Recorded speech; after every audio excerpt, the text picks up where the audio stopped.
Just a few days after Bobby Hurley called out the 942 crew for not being loud enough in their loss to Washington State, they turned out in their win against UW. ASU knocks off the University of Washington 75-63. Erik Ruby alongside Brady Vernon for House of Sparky. Brady, the energy in the crowd tonight was just completely polar opposite from what it was against Washington State. Do you think that made an impact with ASU offensively, how they ran plays, how they played? I think they did. Tonight you saw the defense be a lot more energetic. From the start, UW turned the ball over twice pretty early, and Dort got to a hot start, and there was big moments in the game, like there was an alley-oop from Dort to Z, and the crowd got really, really pumped. There was multiple times where Hurley got the crowd involved, and it really fed into those guys because those guys are energy players.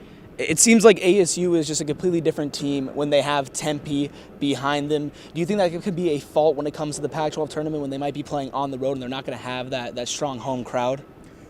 I mean, most games on the road are always tough for any team in college basketball. It's just always been a thing.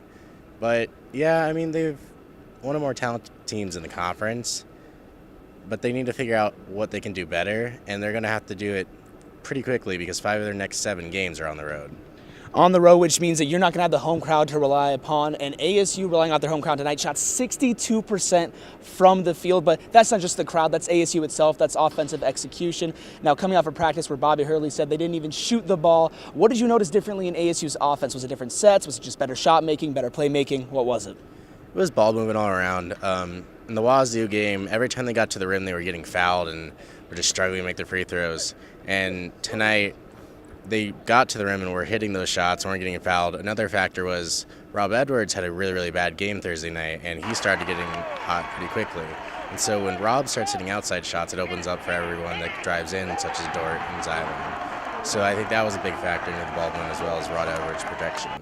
And now Washington came into this game undefeated in Pac-12 play. They dropped their first one tonight. What did ASU do differently than these other teams? What did they do special to knock off Washington? I'm going to say it, I just think they were just energized. And once again, like you said, Hurley made them not shoot a shot. The week after, he ran 92 lines to end the suffering against U of A. But you need to have that energy every night. And I think to beat good teams like Washington, you have to come out like this, be energetic on defense, dive for balls, hit shots that you need to. Will we see that? Who knows, because we've all seen this roller coaster of a team this year. Absolutely. Nobody has higher peaks and lower valleys than it seems like than this Arizona State team. And it seems like they're playing down to their competition a lot. When they lost to Washington State, everybody went into that game thinking, ASU riding high off a win in Tempe against their rival U of A Wildcats. But then they come into Washington, people are like, oh, they lost to Washington State. There's no way they beat this undefeated Washington team. And they do. Looking forward to their next game. It is against Colorado, who's near the bottom of the Pac-12 in the conference there. And now ASU is going to travel on the road playing a worse team. Do you think that they're going to carry this momentum in the next game, or are they just going to fall back into that trap of playing down to their competition? I know as much as the next guy. I believe Washington last week was the first one to get a road sweep in the Rocky Mountain schools. And it's always tough going to Colorado and Utah just because the altitude, the effects that happens there. CU also, I believe, just got a road sweep with the LA schools, so they're playing probably some of their better basketball this season. But as we saw here when they played here in Tempe, ASU is the better team. Will that carry over? It's only to be seen because this team is a different team every day.